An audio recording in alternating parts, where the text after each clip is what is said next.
right now count 7.5 million and counting. Of course, that was Donald Trump predicting riots. I mean, he's talking riots if there's a brokered convention and he does not get the nomination. Even as the public rumbles about riots and upheavals, there are moves being held right now behind the scenes, and let's admit it, even in front of the scenes, right?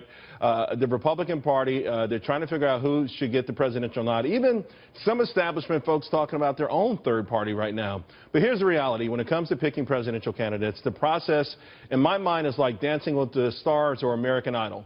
The public, you've got a voice, but at the end, it's the so-called experts that get to pick the winner. And P.S., the establishment, they control the game, and they are daring you to start a third party or even to start riots. Rejoining me now, Mercedes Schlapp, David McIntosh, Carl Higbie, and now we're joined also by Van Hipp. Van Hipp, hey, this thing is a mess, but we just had a guest say, listen, the rules are the rules, and if Donald Trump doesn't get the magical 1237 numbers, he's got to go and negotiate for him at a convention. Yeah, I think Senator Lindsey Graham, hardly a fan of Donald Trump's, said it best, and Lindsey Graham is a stand-up guy, and he says that, look, if Donald Trump has a vast majority, well over two-thirds, and way ahead of everyone else, if they try to steal this from him, not only is it unfair to Donald Trump, it is bad and not helpful for the Republican Party. That's Senator Lindsey Graham, and not a big fan of Donald Trump. So, look, I think the establishment needs to wake up and realize that these people who are coming out, the silent majority, I've got an article out today on Fox News about the forgotten Americans. These are the people we need. And they're coming home to the Republican Party. We need to welcome them and embrace them, and to pull a bunch of shenanigans at the convention is the wrong message. You know, Mercedes, old school Republicans that I talk to who still admit to being in the establishment, they worry not that Trump would win this time around, but that he would create a sort of a toxic atmosphere in longer term, where the Big Tent would be elusive to Hispanics and other groups that the GOP would love to have 10, 20, 30 years from now. Anything to that? Well, I think when you look at, for example, the number of Hispanics that Trump won in Florida was pretty significant. I mean, he won 38% of the vote going against two Cuban Americans in that state. Now, Trump has a lot of work to do, as does Cruz, in reaching and building out these coalitions with Latino voters, with African-American voters, with women. These are going to be key coalitions that are going to be needed in the Republican Party.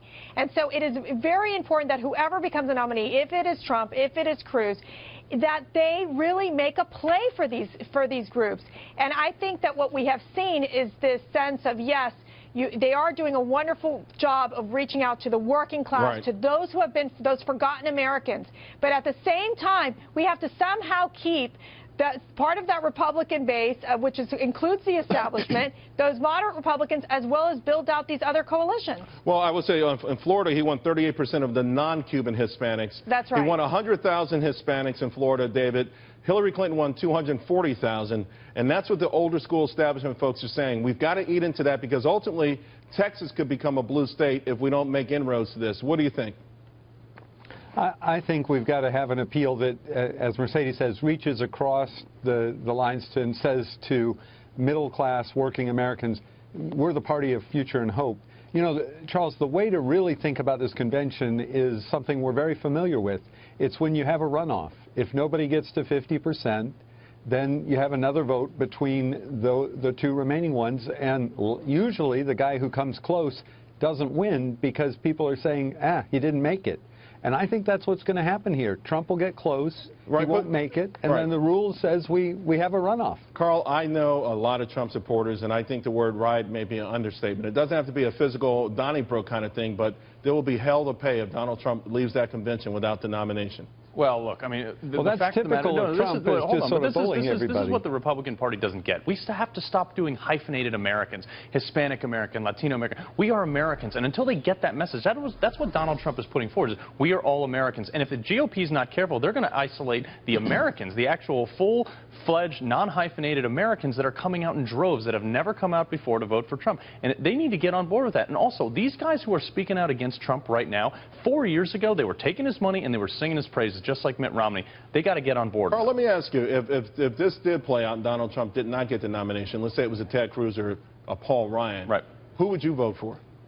I mean, look, the fact of the matter is, if Ted Cruz is the nominee, I'm going to get behind Ted Cruz and push just as hard. He's just not going to be the nominee. Trump is. So, and all these people are out there saying, well, I'm going to go vote for Hillary Clinton. I'm going to defect if I don't, if my nominee is not the candidate. You know what? That's being a sore loser. They're not going to do that, so stop saying it. Mercedes, you see riots if Trump walks out of there without that nomination? I think we'll see very angry Americans, and we're already seeing a lot of anger out there. But I do believe that Reince Priebus, the RNC chair, you know, I think they're going to really focus on having a transparent and open process. I think that his goal, and he has said it in the past, they are going to support whoever the nominee is for the Republican Party. And what Reince Priebus and what the RNC wants, they want the party united. And that is going to be the goal. And that is what those leaders in the Conservative and in the Republican Party have to focus on, that if it is Donald Trump at the end, that we are going to have to back him up. All right, guys, let's leave it there. Thanks a lot.